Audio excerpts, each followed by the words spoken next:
Africa my continent, Africa my home. Say Africa okuyi South Africa. SiKwaZulu uthukela idistrict. Alfred Duma umasipala kusemnambithi la eStateville la sikhona. Udaba esihamba ngalo sihamba ngodaba lobucayi. La sicela khona nje ukuthi ke ayibambe khona. Seyibambile lezi kunengqinamba, kunenzuka iK, kunefindo, kunehibe. Udadewethu uzosithatha sibeke. Ingane la ekhaya, insizwa la ekhaya yalahleka. Mayilahleka kwatholakala ukuthi ke itholakala ishayiwe ya admithwa esibhedlela. Kodwa ukuadmithwa kwaesibhedlela yagcina isiphelele esibhedlela okusho ukuthi yashona. Indaba ke uzosukela lapho ke asichaze ukuthi kwenzakalani. Kodwa ngeke asiqale eqaleni ke dadewethu. Uzisho ukuthi ubani usibizeleni njoba sengithe ukuyendlala kodwa uzoqhubeka lapho. Sanibonani bantu baseNingizimu Afrika, ngikhuluma noShila wakwaSithebe eStateville eMnambithi. Ngicela ubaba uMsweli azongisiza lana udaba lami lukanjena. Ngalahlekela umuntu akabhuti wami nge-15 zikaJanuwari kulonyaka. Uma elahleka ngithole edrobheni ukuthi wayeshawa abantu ababehamba ngeveni elimhlophe. Abantu uma bemshaya wathathwa amaphoyisa. Ngiqale-ke ngiye police station, umntana mhamba police station mayiphuma emsebenzini ayobuza ukuthi ukhona yini umuntu kanje kuthiwa ayakekho.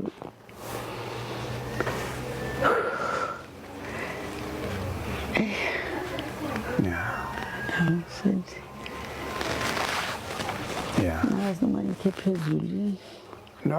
Qhubeka. Ay, kufika isikhathi ngihambe nami ngepolice station, ngihamba nomntasisi wami. Sifike sisho ukuthi kwalahleka umuntu kwathi uboshiwe ejele sesibhekile zonke indawo sesibhekile simthole. Amaphoyisa sawathola lapho bathi sinesho kangakanani ukuthi akekho lo muntu, ngiveza isithombe ngithi naye bathe lo muntu siyamazi simjwayele ukumbona. Amanye athi amaphoyisa ayilo mfana sambona. Ngithi mina kuthiwa waboshwa nje amaphoyisa wafika la elimeli.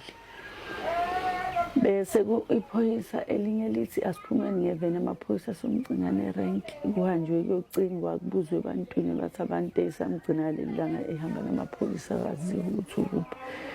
Ngicela ukuthi kiwe esibhedlela ngiyobheka khona ngoba kuthiwa yeshawa. Masifika esibhedlela emabhukwini akhona akekho umuntu ongaziwa. Ngibuye police station ngifike ngicele ukuthi amaphoyisa bangibhekise izithombe zalabantu ababoshiwe. Kuyaye kube nesithombe mawuboshiwe kuba nesithombe sakho.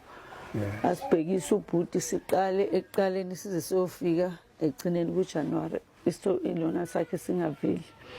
Bese ngithi mina ngicela ukuthi ngivuleke icase ngoba akukho la sesingasacinga ngakhona. Hayi bazivulisele icase. Ngibuye size la ekhaya umntasisi wami lo ngangihamba naye ayewakubona okuningi ukuthi kuningi nje okwenzeka laphana okunye esasingaka-understanding ngendlela ababebuza ngayo amanye ngoba amanye amaphoyisa athi semkhumbula lo mfana wayelimele lana. So ihambeke indaba icase engivulile kuthuleke mhlawumbe after 2 weeks bese ngithola icall ebusuku. Private number usisi athi ukhanyile uphethe icala le missing person engibuza ukuthi le statement engisibhale lapha siyiqiniso na. Ngithi yebo bengilahlekelwe umuntu uma ngibuza abantu bathi uthathwe amaphoyisa okusho ukuthi ulahleke lapho ke police station. Ay kuphamba isikhathi mhlawumbe phela amaviki awu2 sisangasho lutho. Kuthi makungisombuluko noma lesibili ngihambe ngepolice station nofuna umuntu nami sengilikhohliwe negama umuntu engamazi ngihambe ngibuze emaphoyiseni. Ngine-case engayivula manje umphathi waleli cala ngimazi. Thiwa hayi mhlawumbe ufike sebehambile ngihambe ngibuyele futhi kwaze kwaba ngelinye ilanga ngithola omunye umntwana osanda ukufika kulama abaseshabasha. Angibiza ngihlalise phansi office ngimtshele yonke into angicheckele phansi. Abuya ngitshela ukuthi icase le ye-missing person lo ifuna iphethwe ukhanyile. Ukhanyile akekho emsebenzini kade amiswe emsebenzini. Ngibuze usisi ukuthi hawu kanjani ngoba kulahleka umuntu and sekunesikhathi eside lo muntu elahlekile. athusisi kube khona umphathi ngangikusa kuyena manje akekho bobuya ngelinye ilanga ngihlale ngiye kule genge ngala ekhaya ngoba ibone ngangicinga nabo akukho la singacinganga khona sibuya ngisho kosikhothi ngoba kwakunabantu abathi usejele esikhothi yithi labazama imoto sambe safika ejele esikhothi basitshela ukuthi nje umuntu owathiwa utshontsha umshini angeke azaboshwe la ejele uzoboshelwa eMnambithi amacala amancane nje futhi abawathathi khona ilokhuzana umuntu mayiboshwe ngalo letha la eMnambithi la kuyijele khona elikhulu hayi sibuye esikhosi mengifika lana abafana igenge leyangalana banginikeze inamba ukuthi ubokuthi into umngadi ngoba ngathi le case yakhe ithuli nje akwenzeki lutho banginikeze inamba ngifone kubaba umngadi nginecala elikanje ngalivula lapho usiza ngaze ngilithole ngicela ukuza ngizobona kusasa udaba lakhona ngilisho kahle hayi avuma ubaba ngabe nankinga ngithi kusasa ngo-10 ngizofika ngifike ngimdlalela udaba athi nje akalazi lelo daba akazeza ukuthi kunomuntu walahleka laphana athi-ke uzongibuzela-ke uzohlanganisa abaphoyisa abuze ukuthi i-case iphethwe ubani kanjani anoma ngadlulisa usuku olodwa yini ngabuyela khona-ke hayi uma ngibuyela khona sebekhona-ke phethe-ke nabanye abaphathi babaseshi bachazela ngodaba-ke i-case isikhona-ke ilokhuzana i-dockets i-clean nje ingenalutho kungekho la ukuthi mhlawumbe lo wayelithathile ekuqaleni waya kuphi ubaba umngadi asho ukuthi hayi selizophathwa uduma uNgcobo i-case yes ayithathe kuNgcobo i-case mhlawumbe emva kweviki angifonele angitshele ukuthi hayi imina-ke uNgcobo siphethe i-case yakho ngoba safike ngekho besitshela nje ukuthi uNgcobo nje uzophatha i-case bese yangibuza-ke ukuthi kukhona yini engikuzwayo ngithi mina no kulokhu mina enginakho wena unakuphi ngoba le case kade ngayivula mina ayikho usizo engike ngalithola so abantu bayakhuluma vele uma usesimene esikanje uyalalela abantu mabekhuluma uqoqe konke ukuhlanganisa wena usunakuphi athi hayi usazobheka-ke naye usazohlanganisa-ke ngithi mina khona enginake ngikwaziyo mhlawumbe kuphela iviki elilodwa futhi ngihlangane naye etrobheni hayi angitshela ukuthi hayi usabhizi khona icase hayi asendayo umntwana olahlekile kanjani umuntu mina kade ngikhuluma naye kakhulu kade kubaba umngadi noma kukhona enginakho besiya kubaba umngadi siyokuhlanganisa ukuthi sengizwe u1 no2 no3 kanje how khona la ngifonela khona ubaba umngadi ukuthi ongibuza ukuthi i-case uNgcobo sesebenze kwafika phi wathi ubaba umngadi kade bekuhlanganisa lokho bezoza bezo-addressa umndeni ukuthi sebehambe bagcinaphi kulo lelo viki nje engifonele mhlawumbe kwakuwumsombuluko noma kwakuwuLesihlanu kuthi kuwoLesibili usisi wami angifonele athi angiphuthume edrobheni ugogo lo ngaseboxer uthi kune-information abayithola ebhala ukuthi abazuqa abaveli hayi ngiphuma impela nami la ekhaya ngigijima ngiyogibela iteksi ngifike edrobheni ngimcinga ugogo uma engibona athi nje ugogo iphepha ngibona abafana lapha befunda iphepha ngezwa bekhuluma ngogqa ngabuza ngathi kuthiwani ngogqa base kuthiwa kunomuntu otholakele onethathu ebhala ukuthi ugqa ugogo acela iphepha-ke aphuthume eboxer uSandile umntakasisi wami wayeselifini ngoJune bangamfica uSandile-ke angazi asixhumanise nomuntu nje osephayikeni owazi inamba zethu ngoba ugogo bengazi kodwa inamba zami bengazazi bengazi nje u-anti umfana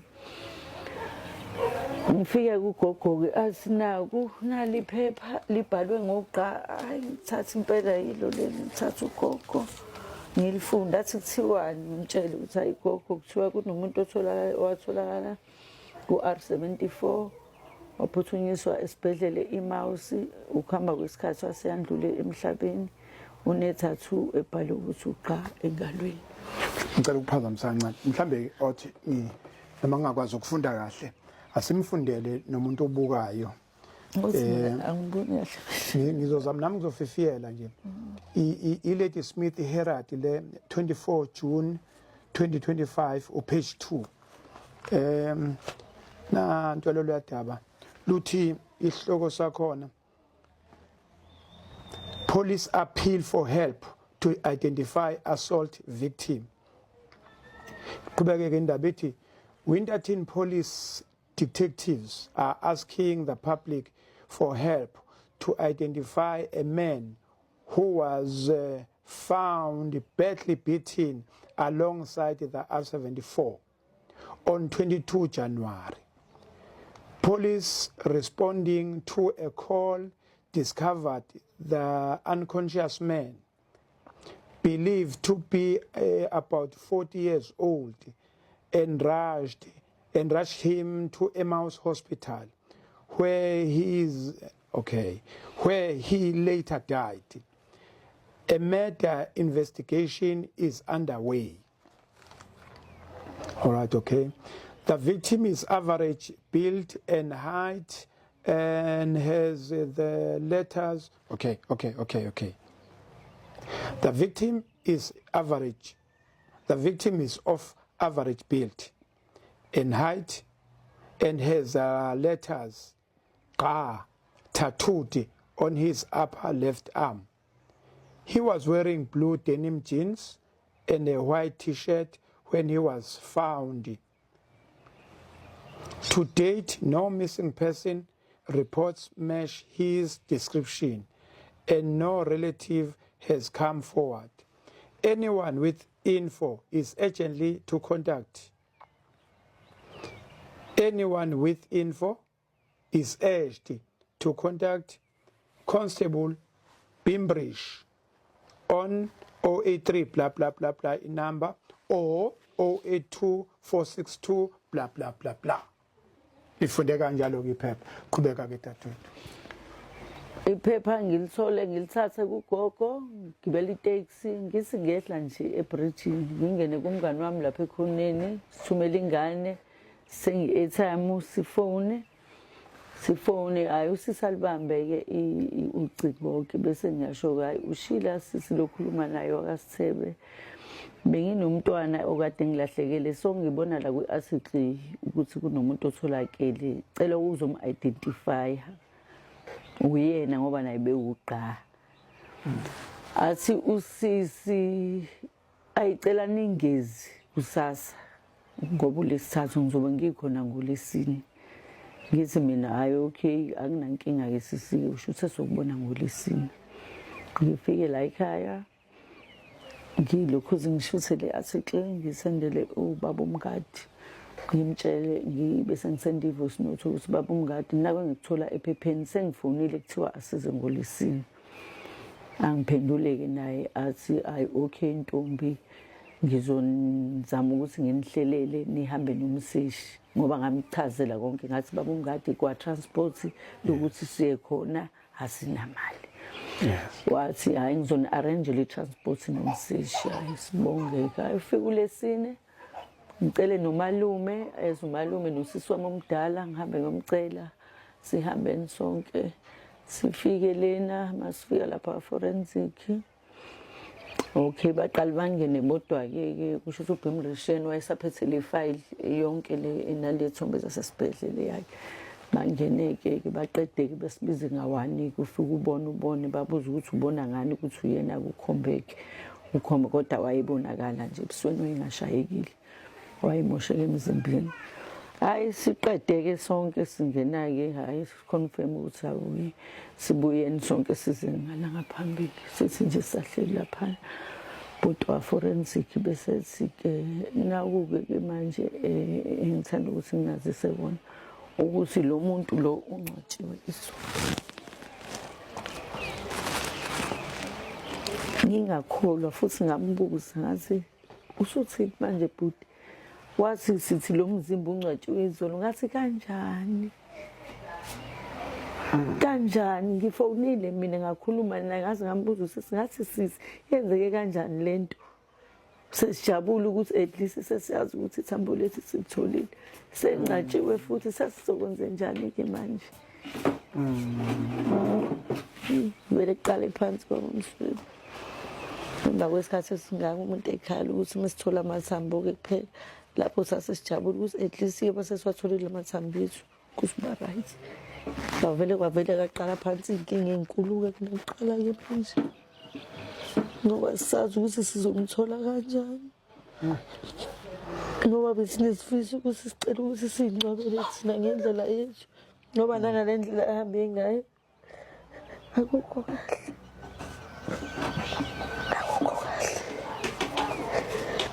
Eyi kuningi-ke manje iminyango ekuthiwa simele sihambe. Izolo nje bengikhathele igazi ngoba la sihamba khona bafike basitshela okunye, ala sithi siyakhona bafike basitshela okunye. Uze singazi ukuthi kumele senze njani. Okay.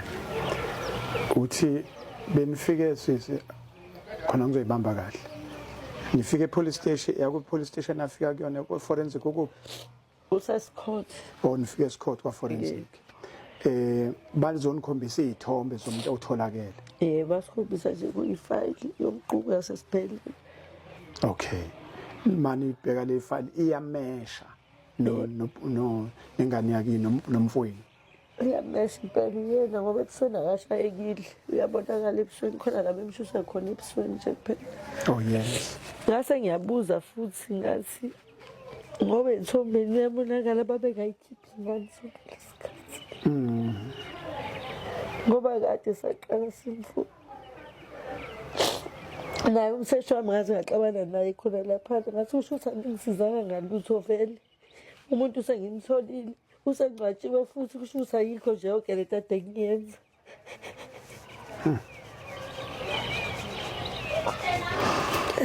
Africa my continent, Africa my home. Isimo ke lesi esibhekene naso. Iminingi imibuzo ekhona nami enginayo kodwa ngeke ngiyibuze ngoba ngiyazi ukuthi i-answer ngazo ngizoyithathaphi. Kodwa sikufuna njengamanje nesifisa kwenzeke njengamanje. Indlela esizobanjwa ngayo ngesandla ukuthi ke kugcine sifike kulelo thuna lelo. Masifika kulelo thuna lelo akwazi ukuthi ke akhishwe, akwazi ukuthi azongcwatshwa ngendlela kufanele angcwatshwe ngazo. Siyazi ukuthi umzukuzuku ke seqala ijeni, seqala umsebenzi, seqala umqansa onzima ukuthi umuntu esengcwatshiwe aphinde akhishwe. Maningi ama-document afunekayo, maningi amaphepha afunekayo, maningi ama-signature afunekayo. Kodwa lokho asiboni ukuthi singathi iyona into ezoba intaba kakhulu. Okunye nokunye nemibuzo enginayo, hey okwamanje ngiyakhetha ukuthi ngingayibuzi. Mhlambe masiloko sihamba nalolu daba eminye imibuzo izoyivelela, mhlambe nabantu abazosiphendula. Njengamanje into esifisa nje ukuthi mayenzeke ukuthi ke sithole indlela eqonde nje ngqo ekuthini siya kanjani ethuneni lakhe, ukhishwa kanjani, iziphi incwadi ezifunekayo ukuze bekwazi ukuthi ke lamumbe aphinde ayongcwatshwa ngendlela futhi enesithunzi, ehloniphekile, engcwatshwa abantu basekhaya. Siyazi ukuthi ke ukungcwatshwa kodwa inhlabathi nenhlabathi, ithuna nethuna negama lomuntu. Noma ungahamba kuphi kuhle ukuthi enhlabathini yakini bese igama lakho libe lapho. Hayi igama lakho libe senhlabathini ongasiyakini. Kuhlala kunalowo mgodi lo, kuhlala kunalezo hibe lezo. Ngicabanga ukuthi ilokho kwamanje engakusho ukuthi siyacela nisilekelele ngayo yonke indlela. Kulekeleleni sifisa ulwazi nabantu abane authority nanokuthi ke amandla ke okuhamba imali ke manje sekufuneka ukuthi imali ke manje sesizobuya ke manje ibhakede likwazi ukuthi ke sisupporte ngempela ukuthi makuthiwa kufuneka endaweni ethize angabi nayo ukuthi ke isikhathi sikhona kodwa imali ayikho. Ezinye zezinto okwamanje mhlambe ngizoyibeka lapho ukuthi usizo esicelayo i-direction bese ke abaphathi bamaphoyisa bayosichazela nje ukuthi ke uhlala isikhathi esingakanani umuntu olahlekile before angcwatshwe. Lana ke indida ukuthi bese betholakala umndeni yenziwe appointment kwaxoxwa manje futhi usengcwatshiwe ilapho nje abaphathi bamaphoyisa ufuna besichazele lapho engaba amaphoyisa angcwabayo noma uforensic angazi nokuthi ubani kodwa nje amaphoyisa njengoba udaba lokubona ngicabanga ukuthi ibona abazosichazela kangcono ukuthi imuphi umnyango esifisa akufanele ukuthi singene kuwona okwamanje ake ngivale la ngethemba lokuthi sizothola ulwazi sithole uxhaso lokuthi begcine bengcwabile so hamba nalo lolu yaba ngesishiye endleleni I thank you.